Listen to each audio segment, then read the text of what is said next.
curioso. No preguntaba por permiso, preguntaba por sentido. No aguardaba instrucciones, observaba. Y eso, incluso entonces, era intolerable. Cuando entré al huerto, no lo encontré de rodillas. Lo encontré sentado en la tierra, desnudo de miedo, mirando el cielo sin adorarlo. No pedía nada, no esperaba recompensa, respiraba como quien sabe que existir no es una deuda. El jardín no era un paraíso, era un corral. Hermoso, sí, abundante, pero cerrado. Un espacio diseñado para que el habitante no se preguntara por qué, solo cómo obedecer mejor. Cajel no entendía el concepto de amo. No porque fuera rebelde, sino porque aún no había aprendido a temer. El reptil lo observaba desde lejos, no con odio, sino con cálculo. Sabía que ese tipo de criatura no se controla con castigos tempranos. Primero hay que quebrar la voluntad, hacerle sentir que sin guía no es nada. Pero yo llegué antes. No le ofrecí poder. No le prometí eternidad. No le hablé de reinos. Le hice una sola pregunta. ¿Por qué obedeces lo que no comprendes? Y algo ocurrió. No fue una explosión. Fue una grieta interna. Cajel descubrió que podía pensar sin permiso, que podía elegir sin orden, que su conciencia no era un defecto, sino una herramienta. El huerto dejó de parecerle perfecto. No porque fuera feo, sino porque era estrecho. Cuando el reptil percibió el cambio, reaccionó como siempre reaccionan los poderes absolutos cuando pierden control, con furia moral. No argumentó, no explicó, sentenció. Cajel fue expulsado. No por desobedecer una orden explícita, sino por no necesitarla. Lo arrojaron fuera del jardín, no al castigo, sino a algo peor, la intemperie. Sin instrucciones, sin promesas, sin voz celestial, la prueba definitiva, ver si podía sostenerse sin amo. Y lo hizo. Aprendió del frío, del hambre, del error. Descubrió que el dolor enseña más que el mandato, que la caída forma más que la obediencia, que la conciencia no se recibe, se construye. Eso enfureció al reptil. Porque un ser humano que aprende por sí mismo ya no puede ser devuelto al corral. Entonces ocurrió lo imperdonable. El mismo aliento que había sido entregado como préstamo fue retirado como castigo. No hubo compasión, no hubo advertencia, el aliento volvió al origen, como si la vida fuera una concesión revocable y no una experiencia propia. Así murió Cajel. No como pecador, como antecedente peligroso. Después vinieron otros. Más dóciles. Más temerosos. Más fáciles de narrar. La historia fue reescrita. El primer humano pasó a ser obediente, culpable, ingenuo. El despertar se transformó en caída. El conocimiento en pecado. La conciencia en amenaza. Y yo quedé fijado en el papel que convenía. El corruptor, el enemigo, el que arruina el orden. Pero dime tú, sin dogma, sin miedo. ¿Quién teme más a la conciencia humana? ¿Quién la despierta? ¿O quién la castiga? Cajel no fue un error. Fue un aviso. Y la historia de la humanidad no es otra cosa que la persecución sistemática de todo lo que se le parezca. Por eso, cada vez que un ser humano empieza a pensar por sí mismo, el sistema se activa. Cambian los nombres, las excusas, los símbolos. Pero el objetivo es el mismo, devolverlo al huerto, aunque sea con cadenas invisibles. Yo no vine a destruir al hombre. Vine a recordarle que nunca fue un animal doméstico. Y esa memoria es lo único que jamás me pudieron quitar. Al principio no hubo templos. No hubo coronas. No hubo fronteras. Hubo tribus pequeñas, fuegos compartidos, relatos transmitidos por memoria y no por decreto. El miedo existía, sí, pero era animal, inmediato. La noche, el hambre, la tormenta. No era todavía una herramienta política. La conciencia humana avanzaba lento, pero avanzaba. Aprendía del error, del cuerpo, del entorno. No pedía permiso para existir. Y eso no podía durar. El miedo se volvió verdaderamente peligroso el día que alguien entendió que podía organizarlo. No fue un dios quien fundó los imperios. Fue el temor a perder el control. Las primeras ciudades no se levantaron para proteger, sino para vigilar. Los muros no separaban del enemigo externo, sino del pensamiento errante.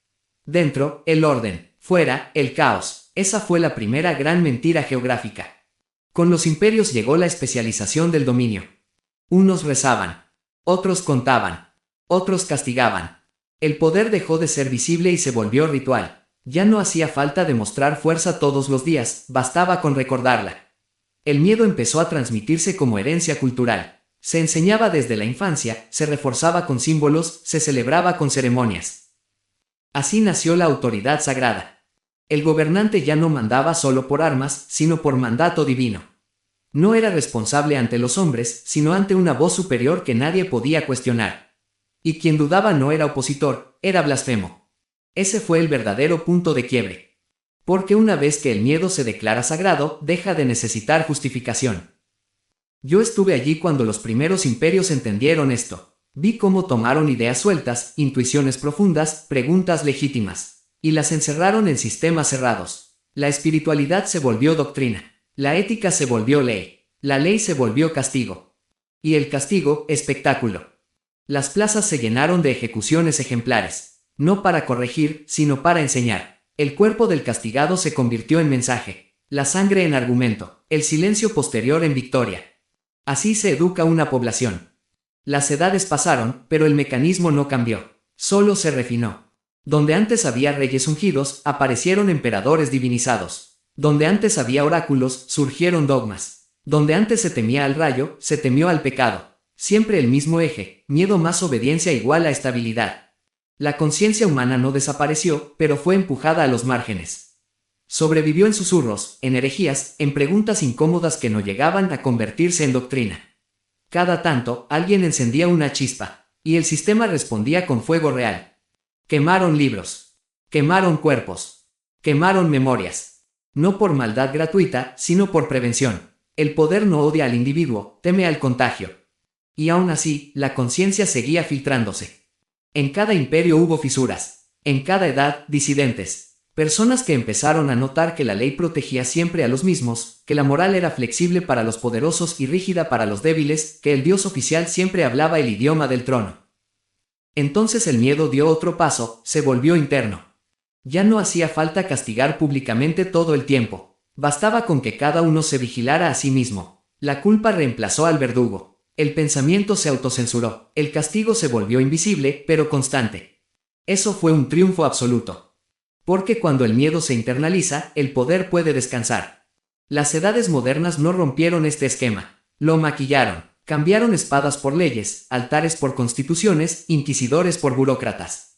Pero la lógica siguió intacta. Orden primero, conciencia después. Y si la conciencia molesta, se redefine como problema. Yo caminé por esas edades como testigo incómodo. A veces fui filósofo malinterpretado. A veces artista censurado, a veces idea ridiculizada. Nunca necesité ejército. El sistema siempre hizo el trabajo por mí, mostrando su verdadero rostro cuando se sentía amenazado. Cada imperio creyó ser eterno.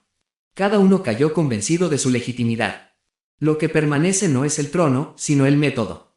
Hoy el miedo ya no necesita dioses visibles ni emperadores coronados. Se institucionalizó por completo. Tiene oficinas, estadísticas, algoritmos. Se presenta como seguridad, como normalidad, como sentido común. Ya no grita, gestiona. Pero el conflicto sigue siendo el mismo de siempre. Control contra conciencia. Y mientras exista alguien dispuesto a pensar sin permiso, a elegir sin garantías, a vivir sin pedir absolución, este relato no podrá cerrarse del todo. Las edades cambian. Los imperios caen. El miedo muta. Pero la grieta permanece. Y yo sigo caminando por ella. Hubo un momento, no una fecha, sino un giro, en que el miedo dejó de mostrarse como amenaza y empezó a ofrecerse como servicio. Ya no se presentó como castigo divino ni como violencia imperial. Se presentó como protección, como orden, como bienestar. Ese fue su movimiento más inteligente. Las cadenas visibles generan resistencia. Las invisibles se confunden con elección. El mundo moderno no abolió el control, lo internalizó. Ya no necesitas que alguien te vigile desde una torre si llevas la torre dentro. Ya no necesitas un sacerdote que te juzgue si aprendiste a juzgarte antes de actuar. Ya no necesitas un rey absoluto si el sistema te convence de que no hay alternativa. Así nació la obediencia voluntaria. Las ciudades crecieron, los imperios mutaron en estados, los dogmas se tradujeron en reglamentos. Todo parecía avance, y lo fue, en parte. Pero el miedo no desapareció, se sofisticó. Cambió de lenguaje, aprendió a hablar de progreso, de desarrollo, de éxito personal. El mensaje ya no fue, teme a Dios, sino, teme fracasar. No fue, obedeces o mueres, sino, adáptate o quedas fuera. El miedo se volvió económico, social, psicológico. Más efectivo que nunca. La conciencia humana empezó a ser moldeada desde temprano. No con amenazas abiertas, sino con expectativas. ¿Qué debes ser? ¿Qué debes desear? ¿Qué debes lograr para valer? El valor dejó de ser intrínseco y pasó a ser condicional. Rinde, produce, encaja. El error ya no se castigó con hogueras, sino con exclusión. El disidente ya no fue quemado, sino ridiculizado, silenciado, aislado. El sistema aprendió que no hace falta matar cuerpos cuando se puede matar reputaciones, oportunidades, futuros. Y aún así, algo seguía fallando. Porque la conciencia no se extingue. Se adapta, se oculta, espera. Cada generación produce individuos que sienten que la vida prometida no coincide con la vida vivida. Personas que cumplen todas las reglas y aún así sienten vacío, que alcanzan metas y no encuentran sentido. Ese vacío no es una falla personal. Es una señal. El sistema no puede ofrecer sentido porque no fue diseñado para eso. Fue diseñado para funcionar, para mantenerse, para reproducirse, y cuando alguien pregunta por qué vivir así, la respuesta nunca es profunda, es distractiva. Consume esto. Aspira a aquello. Cree en algo más. Siempre más adelante, nunca ahora. El miedo moderno no prohíbe pensar, satura. Llena cada espacio de ruido, de información inconexa, de estímulos constantes. No te impide reflexionar, te deja sin tiempo ni energía para hacerlo. El cansancio es su mejor aliado. Yo observo esta edad con atención, no porque sea peor que las anteriores, sino porque es más sutil. Aquí el control no se siente como opresión, sino como rutina. Y eso lo vuelve difícil de señalar. Pero incluso aquí, la grieta persiste. Aparece cuando alguien se pregunta por qué trabaja tanto para vivir tan poco. Cuando alguien duda de verdades repetidas hasta el cansancio. Cuando alguien elige conscientemente salirse del guión, aunque no sepa aún qué viene después. Ese instante de duda sigue siendo mío. No porque yo lo provoqué, sino porque siempre estuve asociado a él.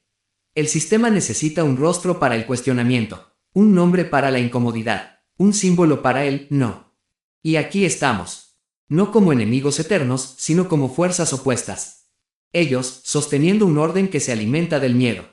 Yo, señalando que ningún orden es sagrado si exige renunciar a la conciencia. Esto no es el final del relato. Es el punto donde la historia deja de ser mítica y se vuelve personal. Porque a partir de aquí, ya no hablo de edades ni de imperios. Hablo de ti. Y de lo que harás cuando entiendas que el miedo ya no necesita imponerse. Porque aprendió a pedirte permiso. Despertar no llegó como una revelación gloriosa. No hubo coros ni relámpagos. Llegó como llega el cansancio profundo, silencioso, inevitable. Llegó cuando algunos comprendieron que no estaban rotos, sino mal ubicados dentro de una estructura que nunca fue pensada para la plenitud, solo para la repetición. El sistema, llámalo civilización, progreso, orden global, no castiga primero al que despierta. Eso sería torpe. Primero lo confunde, le dice que su incomodidad es inmadurez, que su inconformidad es ingratitud, que su deseo de sentido es arrogancia. Le ofrece manuales de felicidad, fórmulas rápidas, identidades prefabricadas. Todo menos silencio. Porque en el silencio, la conciencia se escucha. Quien despierta empieza a notar las costuras. Ve cómo las promesas siempre están en el futuro y el sacrificio siempre en el presente. Observa cómo la moral cambia según convenga al poder que la pronuncia. Percibe que la libertad es celebrada solo cuando no altera nada esencial. Y entonces llega la soledad. No la soledad física, sino la más incómoda, la de no poder fingir. La de no encajar del todo en conversaciones que giran alrededor de metas vacías. La de sentir que el lenguaje común ya no alcanza para nombrar lo que ocurre por dentro. Ese es el verdadero umbral. Porque despertar no te vuelve superior, te vuelve responsable. Ya no puedes decir, no sabía. Ya no puedes refugiarte del todo en la masa. Empiezas a entender por qué tantos prefirieron obedecer, no por maldad, sino por cansancio. La libertad exige energía, atención, presencia, y el sistema se asegura de agotarte antes de que puedas usarla. Aquí es donde muchos retroceden.